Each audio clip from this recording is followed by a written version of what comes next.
কোনো দয়ার সীমা আছে? আল্লাহ আমাদেরকে দয়া করতেছেন, আল্লাহ আমাদেরকে যে দয়া করতেছেন, আল্লাহর দয়ার কোনো কমতি হবে? কোনো কমতি নাই। এজন্য আমরা আল্লাহর দরবারে শুকরিয়া আদায় করি। শুকরিয়া শুকরিয়া শুকরিয়া জানাই, তুমি কত বড় দয়াল আল্লাহ, দয়ার সীমা নাই। বলুন কত বড় দয়াল আল্লাহ, দয়ার সীমা নাই। তুমি পাহাড়কে নদী করো, নদী ভরে পাহাড় করো, পাহাড়কে নদী করো, নদী ভরে নগর করো। ধনীকে গরিব করো, গরিবকে বাদশাহ। হায়রে ধনীকে গরিব করো, গরিবকে বাদশাহ। তুমি কত বড় মহান আল্লাহ, দয়ার সীমা নাই। তুমি কত বড় দয়াল আল্লাহ, দয়ার সীমা নাই। বলুন শুকরিয়া শুকরিয়া শুকরিয়া জানাই, তুমি কত বড় দয়াল আল্লাহ, দয়ার সীমা নাই। তুমি কত বড় দয়াল আল্লাহ, দয়ার সীমা নাই। তুমি কত বড় দয়াল আল্লাহ, দয়ার সীমা নাই। সকলে উচ্চ আওয়াজে আল্লাহ পাকের প্রশংসা শুকরিয়া আদায় করুন। সকলে পড়ুন আলহামদুলিল্লাহ, মুহাব্বতে বলুন আলহামদুলিল্লাহ। সাথে সাথে লক্ষ কোটি দরুদ সালাম পেশ করছি। আল্লাহ পাকের শুকরিয়া আদায় করার পর পর এই পৃথিবীর জমিনে যার প্রশংসা, যার শুকরিয়া আদায় করতে হয়, তিনি হলেন আপনার আমার নবী, দো জাহানের বাদশা, সরকার দো আলম, নূরে মুজাসসাম, হায়াতুন নবী, জিন্দা নবী। যেই নবীকে সৃষ্টি না করলে আল্লাহ পাক तमाम কুল কায়নাত কোনো কিছুই সৃষ্টি করতেন না। কথা বলেন ঠিক? এমন একজন নবীর উম্মত হয়েছি যেই নবীকে আল্লাহ পাক রব্বুল আলামিন আটখানা জান্নাতের মালিক বানিয়ে দিয়েছেন। এমন একজন নবীর উম্মত হয়েছি যেই নবীকে আমার আল্লাহ পাক রব্বুল আলামিন হাউজে কাউসারের মালিক বানিয়ে দিয়েছেন। বলুন না সুবহানাল্লাহ। এমন একজন নবীর উম্মত হওয়াতে আমরা খুশি না বেজার? আমাদের মতো এত ভাগ্যবান উম্মত, এত ভাগ্যবান মানুষ পৃথিবীতে আর কেউ হতে পারে না। এই জন্য আসুন আল্লাহর দরবারে আমরা আবারও মহব্বতের সহিত শুকরিয়া আদায় করে সকলে পড়ুন আলহামদুলিল্লাহ। আরেকটু মহব্বতে পড়ুন আলহামদুলিল্লাহ। আমার বাবারা, বন্ধুরা, যারা এখনো রাস্তাঘাটে, দোকানপাটে, বাড়িঘরের আঙ্গিনায় সময় নষ্ট করছেন, আপনাদেরকে দৃষ্টি আকর্ষণ করে বলছি, মেহেরবানি করে আমাদের মাহফিলে চলে আসুন। আমি এদিক সেদিক বেশি কথা বলবো না, বেশি কোনো কথা বলবো না। আমি শুরুতেই পবিত্র কুরআনুল কারীমের একখানা সূরা, সূরাতুর রহমান থেকে কয়েকখানা আয়াতে কারিমা তেলাওয়াত করেছি। এই আয়াতে কারিমার নিরিখে কয়েকটা কথা বলে ইনশাআল্লাহ আলোচনা শেষ করব। আল্লাহ পাক যেন আমাদের সকলকে আলোচনার উপর আমল করার মতো তৌফিক দান করেন। আল্লাহ যেন আমাদেরকে আজকের আলোচনার উপর আমল করার মতো আল্লাহ যেন আমাদেরকে তৌফিক দেন। সকলে পড়ুন আল্লাহুম্মা আমিন। আল্লাহ পাক পবিত্র কুরআনুল কারীমের একটা সূরা নাযিল করে দিয়েছেন। ওই সূরাটার নাম হলো সূরাতুর রহমান। জোরে বলুন, সূরার নাম কি? সূরাতুর রহমান। সূরাতুর রহমান। এই সূরা রহমানের নাম আপনারা শুনছেন নি? শুনছেন না? কোরআনের মধ্যে আল্লাহ সূরা নাযিল করে দিয়েছেন সূরাতুর রহমান। সম্মানিত হাজিরিন, এই সূরার শুরুতে আমার আল্লাহ পাক রব্বুল আলামিন তার একখানা গুণবাচক সিফতি নাম আল্লাহ পাক রব্বুল আলামিন উল্লেখ করেছেন। বলুন না সুবহানাল্লাহ। এই সূরাতুর রহমানের শুরুতে আল্লাহ পাক বলেন আর রহমান।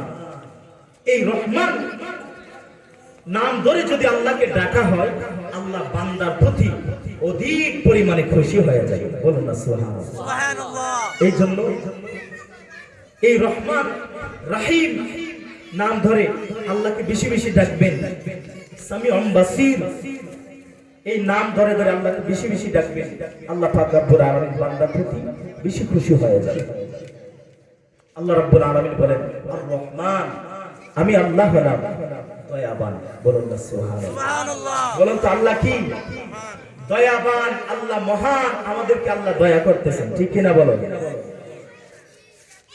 সম্মানিত হাজিরিন, আল্লাহ পাক রব্বুল আলামিন পবিত্র কোরআনুল কারীমের সূরাতুর রহমানের মধ্যে ঘোষণা করে দিয়েছেন, আর রহমান, আল্লাহ বলেন দুনিয়ার মানুষ, আমি আল্লাহ হলাম রহমান, আমি আল্লাহ হলাম তোমাদের জন্য দয়াবান। তারপর আল্লাহ পাক রব্বুল আলামিন সূরা ফাতিহার মধ্যে ঘোষণা করে দিয়েছেন আর রহমানির রহিম। এই রহিম শব্দের অর্থ হলো দয়াবান। তাফসীরের মধ্যে রয়েছেন আর রহমানু ফিদ দুনিয়া আর রহিমু ফিল আখিরাহ। আল্লাহ রাব্বুল আলামিন হলো দুনিয়ার জন্য রহমান, আর রহিমু ফিল আখিরাহ, অর্থাৎ আখিরাতের জন্য আল্লাহ হবেন রহিমের দয়াবান। বলুন না সুবহানাল্লাহ।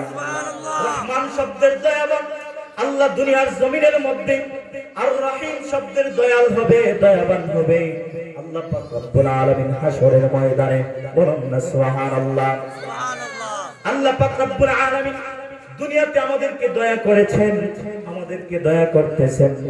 আমরা যারা মুসলমান, আল্লাহ কেন আমাদেরকে দয়া করেন? কারণ আমরা আল্লাহ পাকের হুকুম আহকাম মানি, আল্লাহ পাকের হুকুম আহকাম পালন করি, নামাজ পড়ি, রমজান মাসের রোজা রাখি, আল্লাহর কথার বাহিরে আমরা চলি না। যার কারণে আল্লাহ পাক রব্বুল আলামিন আমাদেরকে দয়া করতেছেন। শুধু তাই নয় আমার বাবারা, আমরা মুসলমান যারা আল্লাহর প্রতি, আমরা যারা আল্লাহর প্রতি কৃতজ্ঞতা আদায় করি, আল্লাহর প্রশংসা, আল্লাহর হুকুম আহকাম আমরা পালন করি, শুধু আল্লাহ আমাদেরকে দয়া করে নাই, আল্লাহ রাব্বুল আলামিন দুনিয়ার জমিনের মধ্যে হিন্দু, বৌদ্ধ, খ্রিস্টান, নাসারা যারা রয়েছেন সবাইকে আমার আল্লাহ পাক রব্বুল আলামিন দয়া করতেছেন। কথা বলা থেকে না। আল্লাহ যদি আমাদেরকে দয়া না করতেন একটা মুহূর্ত আমরা বাঁচতে পারবো না, ঠিক কিনা বলেন?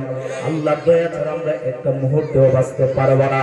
এই জন্য আল্লাহ বলেন দুনিয়ার জমিনের মধ্যে আমি আল্লাহ হলাম রহমান, অর্থাৎ দুনিয়ার জমিনের মধ্যে আস্তিক নাস্তিক যা কিছু আছে সমস্ত সৃষ্টির জন্য আমি আল্লাহ রাব্বুল আলামিন হলাম রহমান।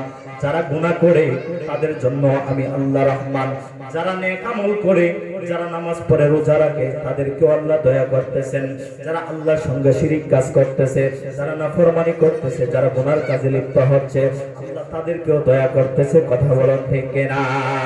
আল্লাহ যদি দয়া না করতেন তাহলে দুনিয়াতে যারা গুনার কাজ করে, দুনিয়াতে যারা আল্লাহর সঙ্গে শিরিক কাজ করে, যারা আগুনের পূজা করে, গাছের পূজা করে, যারা মূর্তির পূজা করে, তারা তো আল্লাহর সঙ্গে বেয়াদবি করতেছেন, আল্লাহর সঙ্গে তারা শিরিক কাজ করতেছেন। আল্লাহ চাইলে কিন্তু তাদেরকে ধ্বংস করতে পারে। কথা বলেন ঠিক কিনা? আমার বাবারা, বন্ধুরা, কেন আল্লাহ পাক রব্বুল আলামিন তাদেরকে ধ্বংস করে নাই? বলেন দুনিয়ার মানুষ, তোমরা যদিও আমার সঙ্গে শিরিক কাজ করো, যদিও আমি আল্লাহর সঙ্গে গোস্তাকি করো, যদিও আমি আল্লাহর সঙ্গে নাফরমানি করো, কারণ আমি আল্লাহ রাব্বুল আলামিন সূরা রহমানের শুরুতে ঘোষণা করে দিলাম আর রহমান, আমি আল্লাহ হলাম দুনিয়ার জন্য রহমান। আমি আল্লাহ হিন্দু, বৌদ্ধ, খ্রিস্টান যারা নামাজ পড়ে, যারা নামাজ পড়ে না, যারা গুনাহ করে, যারা গুনাহ করে না, যারা নেক আমল করে, যারা নেক আমল করে না, অর্থাৎ সবাইকে আমি আল্লাহ রাব্বুল আলামিন দয়া করতেছি। আমি আল্লাহ যদি দয়া না করতাম তাহলে দুনিয়ার মানুষ তোমরা বাঁচতে পারতা না। কথা বলেন ঠিক কিনা? আমার বাবারা, বন্ধুরা, তারপরে আসেন আল্লাহ রাব্বুল আলামিন বলেন আর রহমানির রহিম। এই রহিম শব্দের অর্থ হলো আল্লাহ রাব্বুল আলামিন দয়াবান, দয়ালু, অর্থাৎ আর রহিমু ফিল আখিরাহ। এই রহিম শব্দের দয়াল হবে আল্লাহ রাব্বুল আলামিন কিয়ামতের ময়দানের মধ্যে। কাল কিয়ামতের ময়দানটা যখন কায়েম হয়ে যাবে, ওই কঠিন মহাশর ময়দানের মধ্যে আল্লাহ রাব্বুল আলামিন ঈমানদার, মুমিন, মুত্তাকি বান্দাদেরকে আল্লাহ রাব্বুল আলামিন জান্নাতের সার্টিফিকেট দিয়ে তাদেরকে জান্নাতে প্রবেশ করিয়ে দিবেন। ঈমানদারদেরকে আল্লাহ রাব্বুল আলামিন ঘোষণা করবেন, রে আমার ঈমানদার বান্দারা, যাও যাও যাও, তোমাদেরকে আমি আল্লাহ দয়া করলাম, তোমরা জান্নাতে প্রবেশ করো। ও আমার ঈমানদার, মুমিন, মুত্তাকি মুত্তাকি বান্দারা, তোমাদেরকে আমি আল্লাহ আজকে হাসরের ময়দানে দয়া করলাম, যাও তোমরা জান্নাতে প্রবেশ করো, জান্নাতে প্রবেশ করো। আর দুনিয়ার জমিনের মধ্যে যারা আল্লাহর সঙ্গে নাফরমানি করেছে, আল্লাহর সঙ্গে শিরিক কাজ করেছে, যারা আগুনের পূজা করেছে, যারা গাছের পূজা করেছে, যারা দেবতার পূজা করেছে, যারা আল্লাহর সঙ্গে নাফরমানি করেছে, আল্লাহ রাব্বুল আলামিন তাদেরকে কাল কিয়ামতের ময়দানে বলবে, ও দুনিয়ার মানুষ শোনো রে, শোনো রে, আজকে তোমাদের জন্য আমি আল্লাহ দয়াল নয়, আজকে আমি আল্লাহ দয়াবান হইলাম আমার ইমানদার মুমিন মুত্তাকি বান্দাদের জন্য। বলুন না সুবহানাল্লাহ।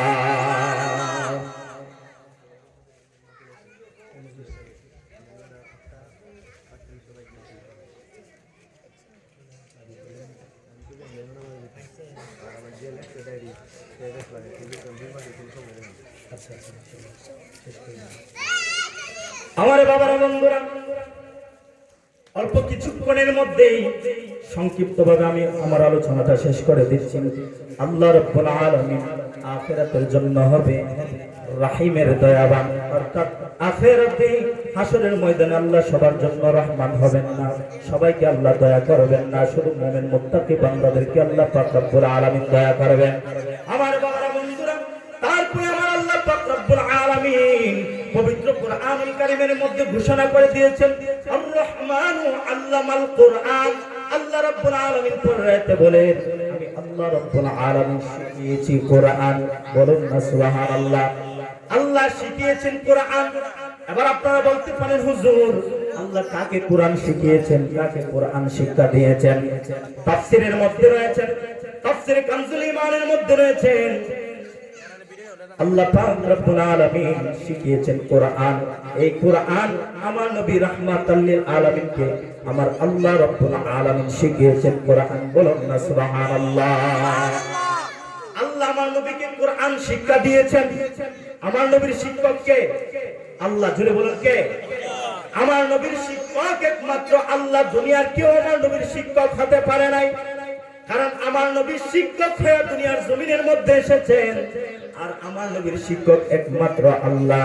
আমার বাবারা, বন্ধুরা, তাহলে দুনিয়ার জমিনের মধ্যে আজকে আমরা অনেকে বলে থাকি যে আমার নবী নাকি এইটা জানে না, ওইটা জানে না, ওইটা জানে না। যারা বলে আমার রাসূল ওইটা জানে না, ওইটা জানে না, আসলে তাদের কথা সম্পূর্ণ মিথ্যা, তাদের ধারণা সম্পূর্ণ মিথ্যা। কারণ আল্লাহ কোরআনের মধ্যে বলেছেন, আমি আল্লাহ নিজে আমার নবীকে কোরআন শিক্ষা দিয়েছি। বলুন না সুবহানাল্লাহ। এক হুজুরে বাংলাদেশের মধ্যে হুজুরে বলেছেন, আমার নবী নাকি আলিফ বা তাসা পড়তে জানতো না। বলুন না নাউজুবিল্লাহ। হুজুরে বলেছে আমার নবী নাকি আলিফ বা তাসা পড়তে জানতো না, আর আমার আল্লাহ বলেন আমি আল্লাহ নিজে আমার নবীকে কোরআন শিক্ষা দিয়েছি। বলুন না সুবহানাল্লাহ।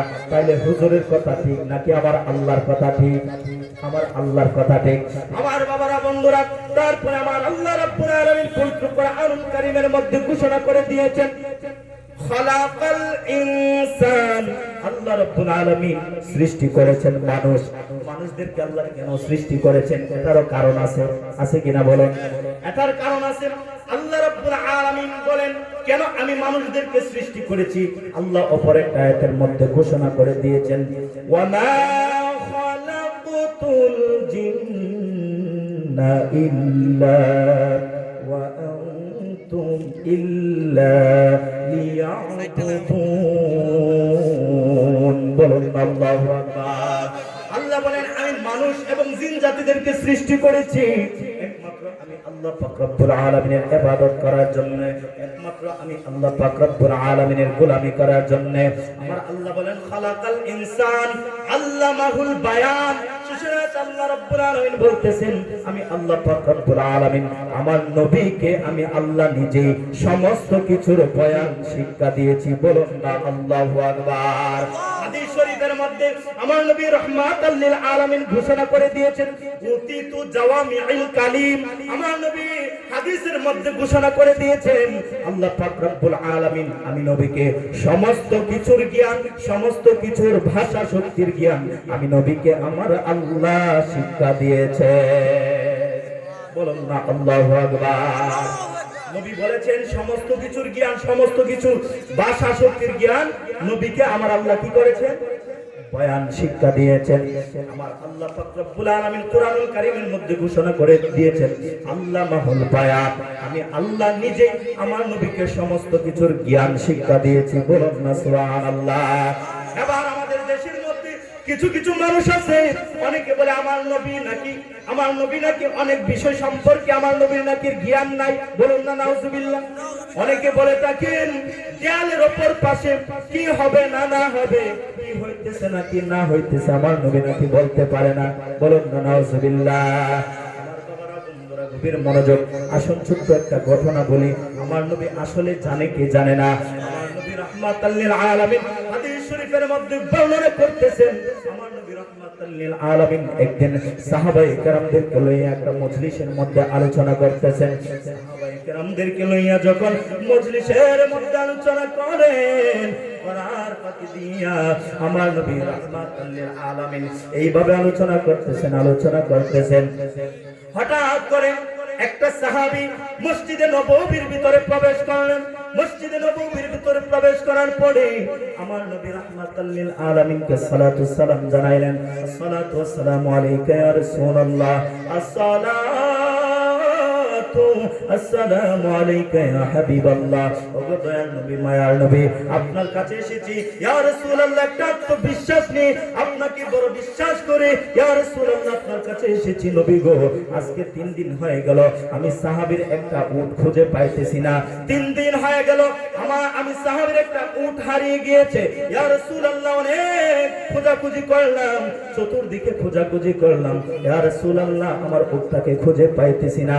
আপনার কাছে এসেছি বড় আশা নিয়ে, বড় ইচ্ছা নিয়ে, বড় আশা নিয়ে, বড় বিশ্বাস নিয়ে, ভক্তি শ্রদ্ধা নিয়ে এসেছি ইয়া রাসূলুল্লাহ। আমার উটটা কোথায় আছে? আমার সেই উটের সন্ধান নিশ্চয়ই আপনি দিতে পারবেন। বলুন না আল্লাহু আকবার। আমার বাবারা, বন্ধুরা, গভীর মনোযোগ। যেই মাত্র সাহাবী আমার নবীকে ডাক দিলেন, ইয়া রাসূলুল্লাহ, নবী গো, আমি বড় গরীব মানুষ, 3 দিন হয়ে গেল আমার উটটা একমাত্র সম্বল, আমার উটটাকে খুঁজে পাইতেছি না। আমার নবী রাহমাতাল লিল আলামিন মসজিদে নববীর মধ্যে ওই সাহাবীকে ডাক দিয়ে বলেন, ও সাহাবী রে, ও সাহাবী, তোমার উটটা এমুক জায়গার মধ্যে, একটা পাহাড়ের চিপার মধ্যে, একটা গাছের শিকলের মধ্যে উটের রশিটা প্যাঁচ লাইগা তোমার উটটা আজকে 3 দিন যাবত ধরে আটক হয়ে আছে, যার কারণে তোমার উটটা তোমার বাড়িতে আসতে পারে না। বলুন না সুবহানাল্লাহ। কয়দিন হইছে? 3 দিন হইছে। সাহাবী নবীর কাছে আসলেন উট সন্ধানের জন্য। আসার পরে নবীকে বলতেছেন, ইয়া রাসূলুল্লাহ, আপনাকে বড় বিশ্বাস করে আসছে, আমার উটটা কোথায়? নিশ্চয় আপনি বলে দিতে পারবেন। নবী বললেন যে পাহাড়ের চিপার মধ্যে একটা গাছের শিকলের সাথে তোমার উটের রশিটা প্যাঁচ লাগা আটক হয়ে আছে, যার কারণে 3 দিন ধরে তোমার উটটা তোমার বাড়িতে আসতে পারে নাই। বলুন না সুবহানাল্লাহ। তাইলে উটের সন্ধান দিছে আমার নবী। আমার নবী কি পাহাড়ের চূড়া এখানে গেছে, গিয়া কি সন্ধান দিছে, নাকি মসজিদে নববীর মধ্যে বসে বসে উটের সন্ধান দিয়েছে? আমার নবী মসজিদে নববীতে বসে উটের সন্ধান সাহাবীকে দিয়ে দিয়েছে। বলুন না সুবহানাল্লাহ। আমার নবী জায়গার মধ্যে বসে তামাম কুল কায়নাত সমস্ত কিছুর খবর আমার নবী নিতে পারে। কথা বলেন ঠিক কিনা? আমার বাবারা, বন্ধুরা, গভীর মনোযোগ। তারপরে সাহাবী দৌড়ায় গেলেন, অমুক পাহাড়ের নিকট গেলেন, গিয়ে দেখতেছেন আমার নবীর কথা হুবহু সত্য। গিয়ে দেখতেছেন, দেখার পরে ঠিকই উটের রশিটা একটা গাছের সঙ্গে প্যাঁচ লাগা আছে, যার কারণে সাহাবী তার উটটাকে প্যাঁচ চোটায় বাড়িতে নিয়ে আসলেন। এইদিকে আমার নবী রাহমাতাল লিল আলামিন যখন আলোচনা করতেছেন মসজিদে নববীর মধ্যে, তার মজলিসের মধ্যে অনেকগুলা মানুষ ছিল, এর ভিতরে কিন্তু কিছু মুনাফিক মার্কা মানুষও আছে। কথা বলেন ঠিক কিনা? বর্তমান জামানায় কিন্তু আমাদের মধ্যে মুনাফিক মার্কা মানুষ আছে কিনা? এই মুনাফিক আপনার সামনাসামনি আপনার প্রশংসা করবে, সামনে সামনে আপনাকে বড় সম্মান করবে, আপনাকে বড় ইজ্জত দিবে, আপনাকে বড় মর্যাদা দিবে, কিন্তু পিছনে পিছনে আপনার সমালোচনা করবে। কথা বলেন ঠিক কিনা? এটা কিন্তু মুনাফিকের একটা লক্ষণ, মুনাফিকের একটা খাসিলত। আমার নবীর যুগে কিন্তু ওই সমস্ত মুনাফিকরা ছিল। ওই মজলিসের মধ্যে কয়েকটা মুনাফিক ছিল, মুনাফিকরা পিছনে বসে রয়েছিল, তারা বসে বসে একজন আরেকজনকে বলতেছে, দেখছনি দয়াল নবীজি ওই সাহাবীর উটের সন্ধান দিয়ে দিছে, অমুক জায়গার মধ্যে নাকি 3 দিন যাবত ধরে উটটা আটক হয়ে আছে। কিন্তু আমরা যে দয়াল নবীর সঙ্গে উঠা বসা করি, আমরা যে দয়াল নবীর সঙ্গে চলাফেরা করি, খাওয়া দাওয়া করি, দয়াল নবীর সঙ্গে আমরা যে চলাফেরা করি, কিন্তু আমরা যে হাকিকতে অন্তর থেকে যে দয়াল নবীকে নবী বলে আমরা বিশ্বাস করি না, নবীকে যে আমরা নবী বলে বিশ্বাস করি না, দয়াল নবীর ধর্ম যে আমরা বিশ্বাস করি না, দয়াল নবীকে যে আমরা নবী হিসেবে মানি না, আসলে এই খবর কি নবীর কাছে নাই? বলুন না নাউজুবিল্লাহ। তারা বলতেছে যে উটের সন্ধান দিয়ে দিছে ওই সাহাবী দয়াল নবী, আর আমরা যে নবীর সাথে উঠা বসা চলাফেরা করতেছি, খাওয়া দাওয়া করতেছি, আমরা কিন্তু হাকিকতে আমরা যে নবীর দলের অনুসারী না, আমরা যে নবীকে মানি না, আমরা যে মূলত রাসূলের বিরুদ্ধে। রাসূল কি সেটা জানে না? বলুন না নাউজুবিল্লাহ। যেই মাত্র এই কথা বললেন, মুনাফিকরা কয়েকজন আস্তে আস্তে গোপনে গোপনে পিছনে একজন আরেকজনকে বলতেছে, যেই মাত্র এই কথা বলে দিলেন, এই কথা বলে দিলেন উপরে আমার নবী রাহমাতাল লিল আলামিন মিম্বর থেকে লাফ দিয়ে দাঁড়িয়ে গেলেন, মিম্বর থেকে লাফ দিয়ে দাঁড়িয়ে গেলেন। দাঁড়িয়ে যাওয়ার পরে আমার নবী রাগান্বিত হয়ে গেলেন। আমার নবী রাগের মাথায় ডাক দিয়ে বললেন, এই মুহূর্তে এই মজলিসের মধ্যে কে আছো? এই মুহূর্তে আমি নবীজি বলে দিতে পারবো, এই মুহূর্তে আমি বলে দিতে পারবো তোমরা কে কি, তোমরা কে কোন উদ্দেশ্য এই মজলিসের মধ্যে বসেছো, তোমরা কে কি প্রশ্ন করবা, সমস্ত প্রশ্ন আমি নবীকে খুলে বলো, আমি নবীজি তোমাদের প্রশ্নের উত্তর দিয়ে দিতে পারবো, এবং তোমাদের প্রত্যেকের মনের খবর আমি নবীজি বলে দিতে পারবো। বলুন না সুবহানাল্লাহ। আমার বাবারা, এই কথা যখন আমার নবী বললেন, একজন সাহাবী লাফ দিয়ে দাঁড়িয়ে গেলেন, ডাক দিয়ে বলেন, ইয়া রাসূলুল্লাহ, ইয়া হাবিবাল্লাহ, দয়াল নবী, মায়ার নবী, আপনার কাছে জানতে চাই, নবী গো, ও দয়াল নবী, মায়ার নবী, আমি সাহাবীর বাপের সন্ধান আমি পাই না, আমার বাবার নাম যেন কি আমি বলতে পারি না। সবাই একটা তাকবীর দেন, নারায়ে তাকবীর, নারে রিসালাত, নারে গাউসিয়া। এই মাহফিলের পক্ষ থেকে নারে তাকবীর। নূরপুর পাঁচবাড়ি শিশু কিশোর যুব সংগঠনের পক্ষ থেকে সভাপতি সাহেবের আগমন, সভাপতি সাহেবের আগমন, বিশ্বহুজুরের আগমন, নারে তাকবীর, নারে রিসালাত।